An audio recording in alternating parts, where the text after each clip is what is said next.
A partir de agora é o que vamos ver nesse módulo.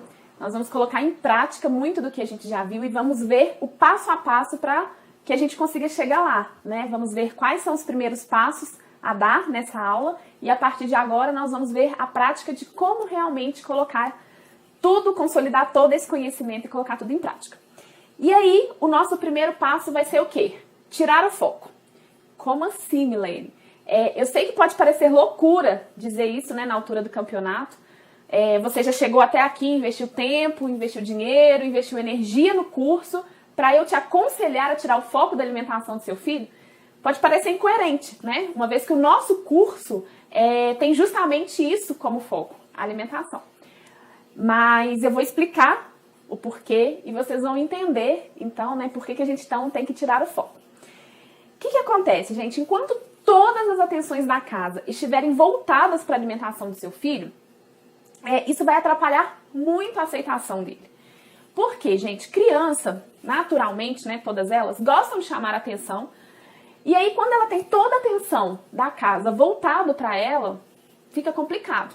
Imagina só, a família toda se desloca, se une, junta força, faz teatro, conta história, canta musiquinha, brincadeiras, enfim, tudo isso, mobiliza tudo isso para que a criança possa comer. De certa forma, isso é muito bom para o seu filho, né? Porque muitas vezes essa é a única oportunidade que o seu filho está tendo de ter tanta atenção assim. Eu já acompanhei algumas famílias que as crianças, né, elas tinham um momento de refeição como a única oportunidade que ela tinha de juntar os pais e ter toda a atenção, então, ali dos familiares, né? Isso não é bom. É claro que o seu filho precisa de atenção na hora das refeições, mas esse não pode ser o único momento para isso, entende?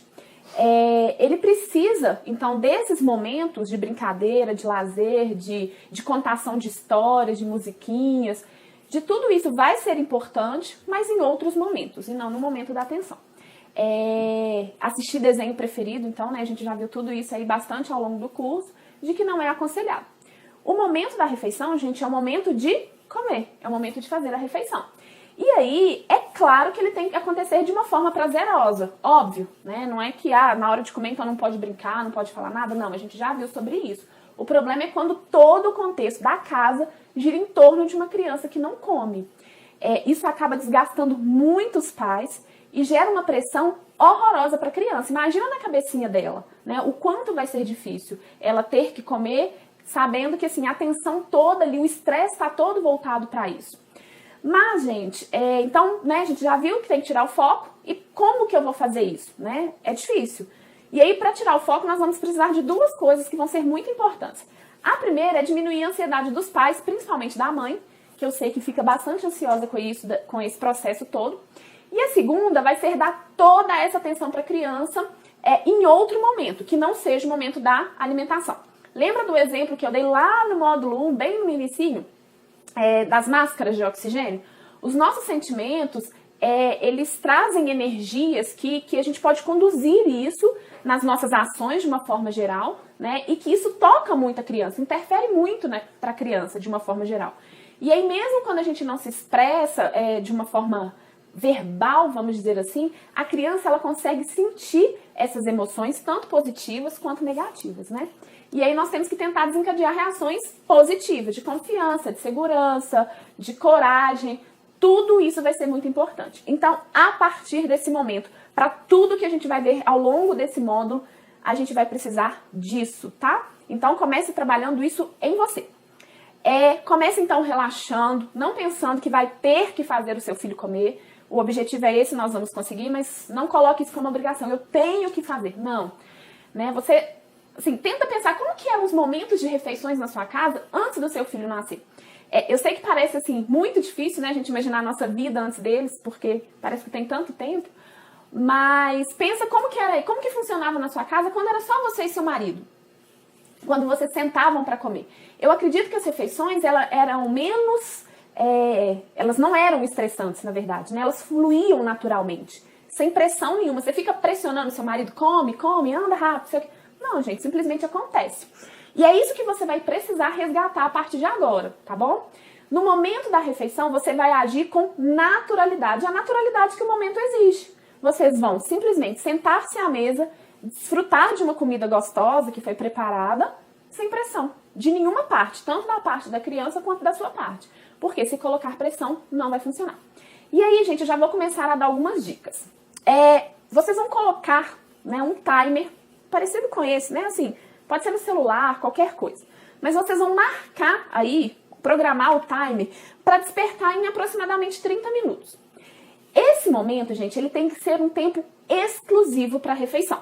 Exclusivo mesmo, de verdade. Tá? A gente já falou que não é um momento de ficar mexendo no telefone, assistindo televisão, enfim. Momento exclusivo. Mas cuidado para não ficar olhando o time o tempo todo, né? Que aí você coloca o time lá e vai ficar toda hora, ai meu Deus, já passou 5 minutos, já passou 10 minutos, o menino comeu. Não, não é isso. O timer não é para aumentar a pressão, pelo contrário. É simplesmente para você ter uma noção de tempo, tá? E aí eu falo 30 minutos, porque a refeição tem que durar mais ou menos isso. Nem muito antes, nem muito mais rápido, nem muito menos, né? Mais lento, tá bom? E aí durante esse tempo é o tempo que você vai ter que dedicar ao seu filho para estimular ele a comer. Mas lembrando que é sem insistência, sem usar as frases inadequadas, que a gente já viu também, né? As frases proibidas, sem usar artifícios como musiquinhas, enfim, tudo isso que a gente já discutiu. Acabou o tempo, gente, acabou o momento da refeição. Pronto, simples assim. Recolha o prato e seu filho, né, ele vai poder se alimentar novamente quando? Quando for o horário da próxima refeição. Vocês tiveram ali um tempo para tentar estimular. Ele não comeu? Ok. Gente, eu sei que isso parece assim muito difícil de se colocar em prática no início, né? Porque se ele não comer nada, calma, a gente vai ver que isso vai ser revertido, né? Só que vai ser muito importante para ele isso, para ele entender, para o seu filho entender, que ele não tem o tempo do mundo todo para fazer as refeições. Se o tempo de refeição ele se prolonga demais, chega uma hora que deixa de ser prazeroso. Vai se tornar uma pressão enorme. Tudo que é bom também tem que acabar, né? E essa pressão, quando esse tempo delonga muito, essa pressão acontece para você e para o seu filho, e não fica bom para nenhuma das partes. E aí, vocês entendem que para fazer isso, você tem que estar muito tranquila, muito segura, sem ansiedade, né, sem querer exigir que a coisa aconteça rápido, né? Por isso que foi tão importante, então, essa base que a gente construiu no módulo 1 e no módulo 2, para que você sinta essa segurança. Não vai ser do dia para a noite, né, que a gente vai conseguir, mas eu te garanto que as coisas vão acontecer aos poucos. E aí, quando você assustar, vocês já vão estar fazendo refeições com naturalidade, dentro de um tempo adequado, nem rápido, nem lento demais, sem pressão. E aí, né, lembrando que não obrigue o seu filho a comer tudo, não use comida para premiá-lo, não fale as frases, né, que a gente já viu lá que não devem ser ditas. E importante lembrar também que esse tempo, gente, de 30 minutos, ele vai poder, né, ele vai variar aí. Nada é engessado, não é uma regra, né? E principalmente no inicinho da introdução alimentar, provavelmente você vai precisar de mais tempo mesmo. Uma vez que você vai ter que ofertar o alimento para o seu filho, ele ainda está se acostumando, ele vai demorar um pouco mais a comer. E você também vai comer nesse mesmo momento. Então, esse tempo ele vai ser maior, tá, gente? Então, não é uma regra engessada. Mas é só para vocês terem uma base de mais ou menos quanto que é o tempo bom para que a gente possa fazer a refeição. Então, pronto. Acabou a refeição, bora para a próxima atividade, né? E aí, as atividades que são feitas imediatamente antes ou imediatamente após as refeições são momentos muito propícios para que vocês deem atenção ao seu filho, né? A atenção que ele precisa. A gente já viu isso, porque se você faz isso antes ou depois, ele não vai demandar tanto ali naquele momento, tá bom? Agora, se você estiver esperando o momento da refeição para isso acontecer, isso vai ser bem ruim, sim. E aí, eu já vou entrar no nosso segundo passo, que é não permitir, nesses intervalos, que o seu filho belisque, né? A gente já viu também no curso que os lanchinhos intermediários, eles são grandes vilões da aceitação alimentar. E a gente vai ter uma aula nesse módulo falando justamente quais são esses grandes vilões e o que eu não devo dar. E vocês vão ficar surpresos que tem coisas que a gente nem imagina que pode ser vilão, mas tá? E aí, gente, além disso, a fome, né, ela é uma fome do alimento, a criança ela vai ter apetite, se ela não tiver feito, né, as refeições intermediárias, ela vai ter apetite para comer. Então, com isso vocês vão otimizar o tempo de vocês, né? Vai fazer com que ele coma nesse tempo adequado aí que eu falei de mais ou menos 30 minutos, né? Agora, se ele não comer nesse tempo, você tirar o prato e logo em seguida ele pedir alguma coisa, ele, né, não vai aprender que ele tem que ter aquele condicionamento para poder fazer as refeições. Então, você vai estabelecer um número de refeições diárias aí a partir daquilo que é rotina na sua casa, a partir daquilo que você acredita ser saudável, né, que você já tem consciência. E vocês vão seguir isso, gente, a princípio, à risca. Eu falo a princípio porque, assim, mais uma vez, não existem regras engessadas, né? Um dia ou outro, gente, é até legal, é saudável sair da rotina. Por exemplo, né, num final de semana, ou num dia que seu filho estiver doente, que vai demandar uma alimentação diferente, isso é legal, é bom sair dessa rotina. Só que essa regra, ela não pode ser quebrada todos os dias, né, todos os momentos. A gente não pode abrir exceções sempre. E aí, no geral, então, você vai colocar essa regra para ser seguida à risca. E aí, as beliscadas, né, os lanches intermediários, eles não vão acontecer, tá certo? E aí, sim, se seu filho comeu o almoço, por exemplo, na verdade, né, se ele não comeu o almoço, se ele recusou aquele prato ali, ele vai precisar esperar a próxima refeição. Ou seja, ele vai precisar esperar o lanche da tarde para ele poder se alimentar novamente. E aí, assim, tem mãe que descabela quando eu falo isso, né? Gente, eu sei muito bem o quanto que isso parece, assim, impossível. Eu sei a dificuldade de se colocar isso em prática, mas estabelecer essa rotina e colocar o seu filho nela vai ser fundamental. É por isso que a gente começou esse módulo falando disso, tá bom? Porque todo o restante dos passo a passos que a gente vai ver aqui vai depender disso. Então, nada de deixar de se alimentar, né, comer aí a qualquer hora, tá bom? Lembrando que é você quem determina o alimento, você quem determina o momento da refeição, mas não cabe a você determinar a quantidade.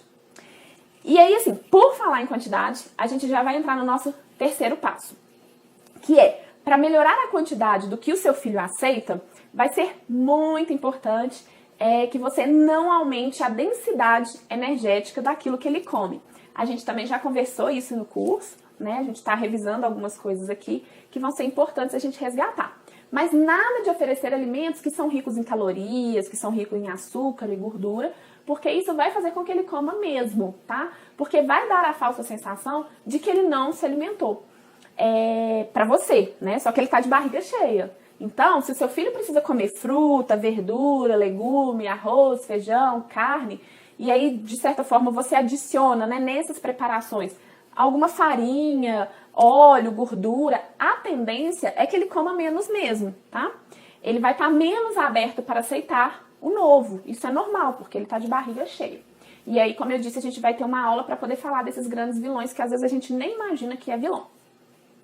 E aí, por falar em aceitar um novo alimento, nós vamos passar para o nosso quarto passo, que é justamente ter sempre algo de novo para oferecer para o seu filho.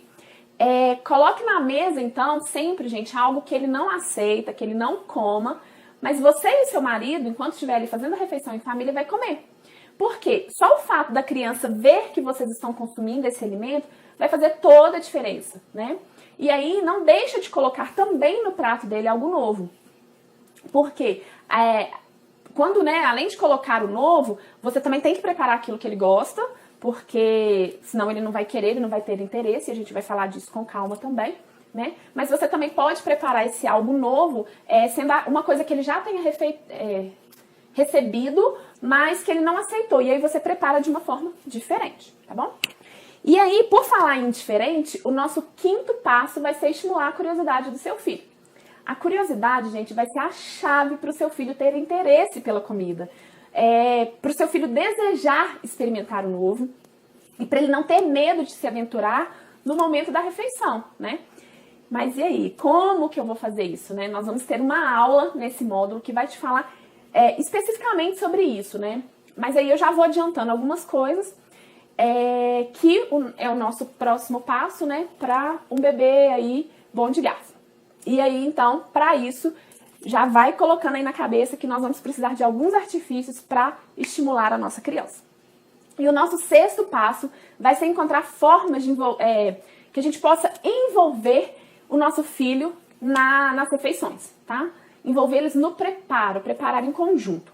Se o seu filho já é maior, se ele já tem idade, né, e condições para ir para a cozinha com você, ótimo. Mas se ele ainda não tem, mesmo assim, a gente vai ver também nesse módulo que é possível envolver, despertar o interesse nele, tá bom? A gente consegue, desde sempre, despertar o interesse para a comida, mesmo quando a criança não participa efetivamente no preparo.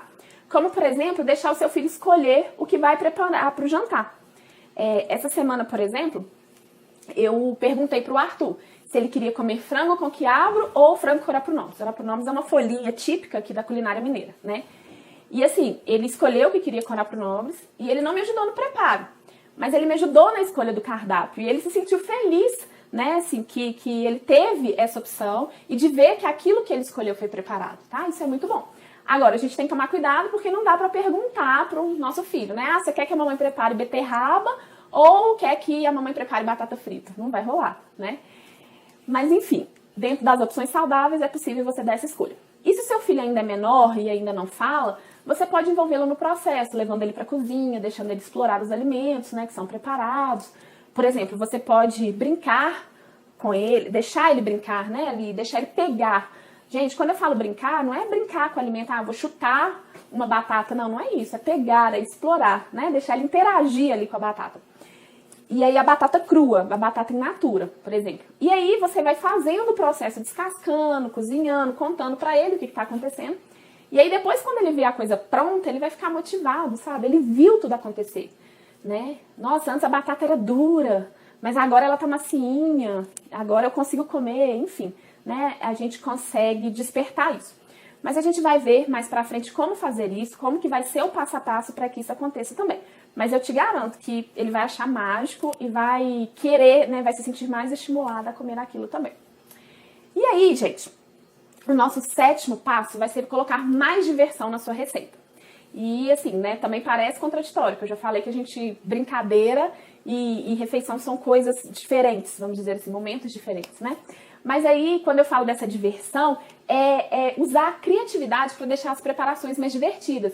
Então, por exemplo, você pode relacionar cores dos alimentos com cores dos personagens favoritos do seu filho. Você pode preparar um prato da princesa, do super-herói preferido. Enfim, você pode fazer coisas para deixar mais divertido, mesmo sem ser brincando com aquilo, tá bom? E aí, o nosso 8º passo, que vai ser muito importante também, né, para fazer com que ele coma bem, é garantir que ele tenha um nível de atividade física adequado. Porque hoje em dia, na era da tecnologia, fica muito difícil, né, que as crianças ficam a maior parte do tempo na televisão ou fazendo atividades que envolvam aparelhos eletrônicos, e elas são pouco estimuladas a gastar energia. E criança, gente, tem que gastar energia. Se ela não tiver um nível adequado de atividade física, vai ser mais difícil dele comer. Então, esse passo também é muito importante. Deixa seu filho, gastar energia aí, que ele vai ter mais fome, ele vai ter mais apetite, né? Ele vai querer se alimentar melhor. Então, né, estimular ele com brincadeiras, de correr, de pular. Sem contar que é muito legal, gente, porque a gente resgata coisas antigas, né, que não são tão comuns hoje, e que é um momento divertido. Aí já entra até na questão de dar atenção pro seu filho em outro momento também. Ou seja, tá tudo envolvido, né? Tudo se engloba aí. E o nosso 9º passo é acreditar. Nós já falamos muito disso também, né, em aulas anteriores. Sabemos que dar um passo acreditando que nós não vamos conseguir vai dificultar muito a caminhada, vai impossibilitar que a gente chegue lá, né? Então, assim, por mais difícil que seja, acredite, tá, gente? E eu sei que muitas das coisas que eu já comecei falando aqui, nosso módulo tá só começando, ainda tem muito desafio para você ir nesse módulo todo. Eu sei que muita coisa já parece, assim, muito difícil de colocar em prática, mas acredite, tá? Porque vai dar certo. E aí, para finalizar, o nosso 10º último passo vai ser não rotular. Para de falar, né, que o seu filho não come, que ele é assim mesmo. Ah, nossa, esse menino dá muito trabalho, ele não come nada. Não, gente, não fale isso, porque ele pode até não comer o que você gostaria, na quantidade que você gostaria, mas eu te garanto que ele come. Alguma coisa ele come, né? A gente também já falou isso aqui. E aí, se você coloca esse rótulo, seu filho vai fazer o quê? De tudo para manter esse rótulo. Então, imagina vocês, se alguém te fala que você é muito bom numa determinada coisa, eu te garanto que você vai fazer o impossível para manter essa fama, né? E para fazer com que essa pessoa acredite que você realmente é assim. Então, isso é ruim, é pesado pra gente. Por exemplo, no meu trabalho as pessoas falam que eu sou muito organizada. e de que eu tenho uma memória muito boa. E assim, eu já coloquei isso como um rótulo, então eu me esforço muito para manter essa organização. E eu confesso que às vezes na minha rotina é difícil manter a organização de tudo, né? E quando eu não consigo, eu me sinto mal. Eu acho que eu tô decepcionando aquelas pessoas que acreditam que eu sou organizada, sabe? E aí eles falam, ah, nossa, sua memória é muito boa. Aí quando eu não lembro de alguma coisa, eu fico muito brava comigo mesma, né? Porque afinal de contas, eu sou conhecida por isso. Eu já tenho esse título. Então isso vai funcionar da mesma forma para o seu filho, para sua criança. Se você rotulou que ele é assim, ele vai fazer de tudo para te mostrar que ele é assim. Então, a partir de agora, acabaram os rótulos, tá bom? E aí, além desses 10 passos, né, que a gente acabou de ver, eu queria só reforçar a importância de algumas coisas para a gente poder efetivamente chegar lá. Então, nós vamos ter que diminuir a luta de poder, diminuir a ansiedade, diminuir o estresse, tanto o seu quanto do seu filho, tá? Primeira coisa. Nós vamos ter que estabelecer uma rotina que precisa ser seguida à risca. Nós vamos ter que desfrutar de refeições prazerosas em família. Nós vamos ter que planejar cardápios e entender o que comer e quanto comer também, né? Vai ser importante. A gente vai ter que fortalecer e apoiar algumas habilidades que os nossos filhos têm, habilidades motoras, habilidades sensoriais, tudo isso também vai ser importante.